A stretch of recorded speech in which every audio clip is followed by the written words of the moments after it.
السلام عليكم ورحمة الله وبركاته. من قناة منوعات الشيف محمد. النهاردة هنعمل لكم حاجة حلوة اسمها أم علي. أم علي دي طبعا ناس كتيرة بتعرف تعملها، بس بيعملوا فيها حاجات غلط. ايه هي الحاجات الغلط؟ الحاجات الغلط ان هما لما بيعملوا أم علي بيروحوا حاطين المكونات كلها على بعضها ويحطوها في الفرن. هي اولا بتتحط في الشواية اللي فوق، اللي في الفرن بس فوق الشواية بتاعة البوتاجاز.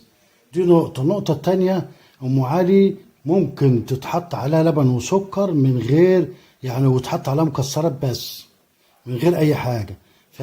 فهي المفروض بتحط عليها كريم شانتيه، يا قشطة على الوش، يا إما كريمة بتتعمل باللبن والدقيق والكريمة اللباني.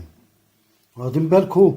المفروض بقى عشان نعمل كده لازم نعمل ام علي، نحط الملفيه بتاعها في الطاجن بتاعنا مثلا اللي هنحطه في الفرن اللي هو في الشوايه، ونحط عليه اللبن، واخدين بالكم، المضروب في الخلاط بالسكر، وبعدين نحطه في الشوايه لغايه ما يتشرب الملفيه ده من اللبن، ويبقى ايه، ما فيش اللبن يعني ما يبقاش صايص فيه، يبقى شربه خالص، والوش اتحمر سنه كده. بعد كده نبتدي نحط يا الكريمه يا القشطه يا الكريم شانتيه اللي احنا عملناه، نفرشه على الوش وندخله برضو الفرن في الشوايه تاني ياخد سن تحميره خفيفه، وبعد كده نرش مكسرات او نحط المكسرات من جوه.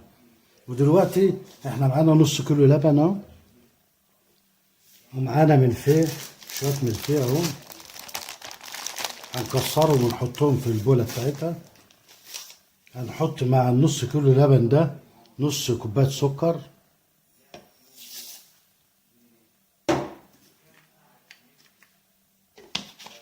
وهنضربهم بقى في الخلاط.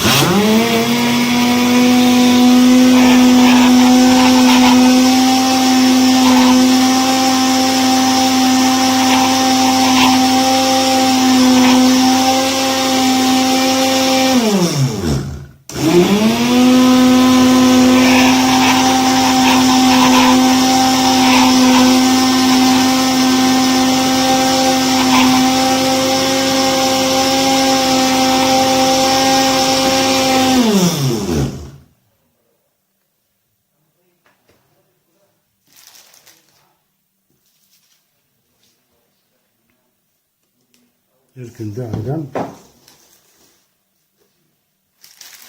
نحط بقى ايه الملفيه بتاعنا.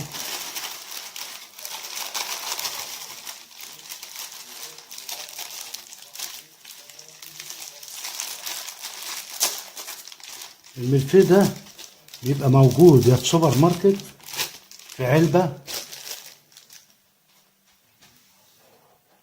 علبة زي كده مثلا، أو بيبقى موجود في فرن من الفرن الكبيرة، بيبقى معاه قرص كده مدورة، وبيتكسر ويتحط كده زي ما احنا بنحطه كده.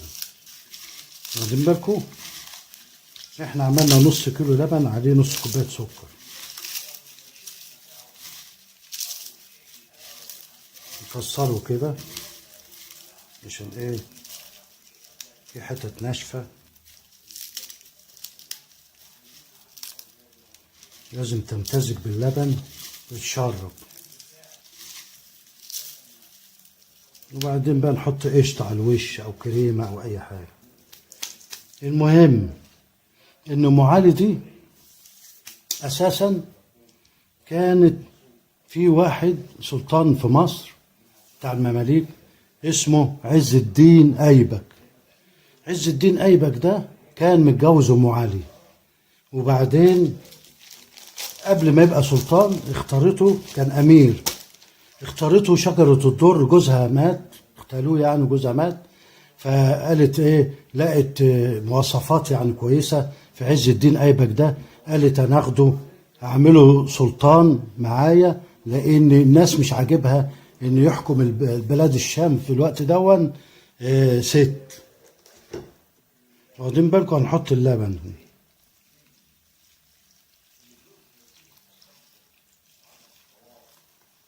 نص كيلو لبن.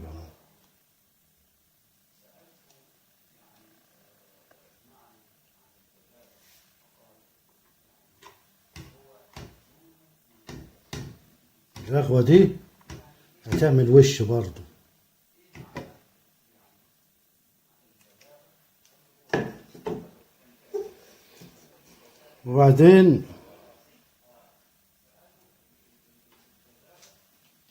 وبعدين اختارت مين؟ عز الدين ايبك، ده سلطان يبقى معاها على ايه؟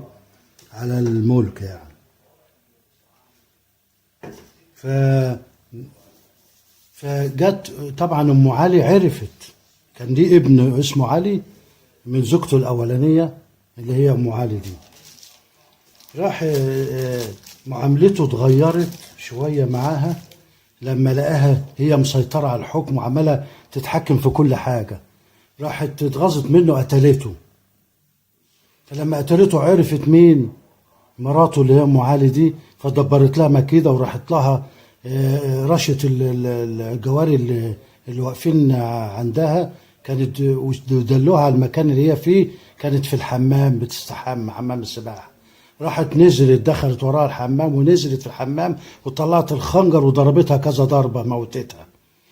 وراحت نصبت ابنها علي اللي هو يبقى ايه؟ ابن عز الدين ايبك اللي كان سلطان ساعتها، اللي هي قتلته شجره الدر، نصبته سلطان وعملت حفله كبيره. لما قتلتها انتقمت منها، قتلتها عملت حفله كبيره وعملت فيها ام علي دي، عملت عجينه او تقريبا فطير وحطت عليه سكر ولبن، وبقت اشتهرت في بلاد الشام كلها اللي هي كانت مصر وسوريا والسودان وكل البلاد دي، واخدين بالكم؟ وبعدين انتشرت بقى حلاوه ام علي دي لغايه وقتنا هذا. اتطورت بقت بتتعمل، كانت الاول بتتعمل من عجينه ورقائق اللي هي زي الفطير المشلتت كده، ودلوقتي اتطورت بقت بتتعمل من ملفيه ويتحط عليها لبن، وكانت بتحط مكسرات برضه ومكسرات، وبقت ايه؟ ام علي دي اللي اشتهرت بيها. دلوقتي احنا عملنا ام علي اهي زي ما انتوا شفتوا، شايفين اهي لبن، هنحطها في الفرن في الشوايه، وبعدين هنرجع بقى نوريلكم ايه اللي حصل فيها. دلوقتي يا جماعه احنا خلصنا ام علي، حطيناها فوق في الشوايه زي ما احنا قلنا اهي. ادي ام علي اهي، لسه بقى هنحط عليها المكسرات، شايفين؟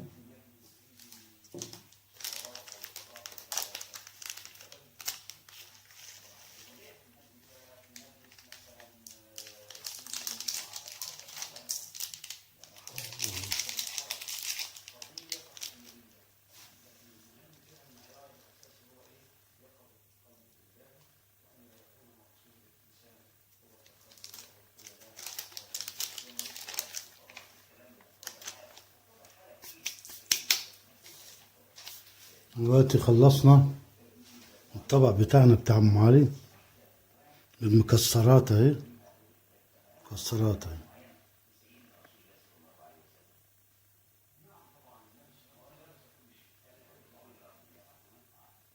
معمول في الفخار. دلوقتي يا جماعة خلصنا طبق او طاجن ام علي، واي حد عنده استفسار عن اي حاجة، الكريمة بتتعمل ازاي او كريم شانتيه بيتعمل ازاي، القشطة طبعا بتجيبوها جاهزة او بتاخدوها من وش اللبن اما بتغلوه. واي حد عايز يا ريت تعملوا لايك، اي حد عايز يعلق يستفسر عن اي حاجة يعلق، ويا ريت اللي ما اشتركش في القناة يشترك في القناة مع أكلة جديدة إن شاء الله، مع تحيات قناة منوعات الشيف محمد، والسلام عليكم ورحمة الله وبركاته.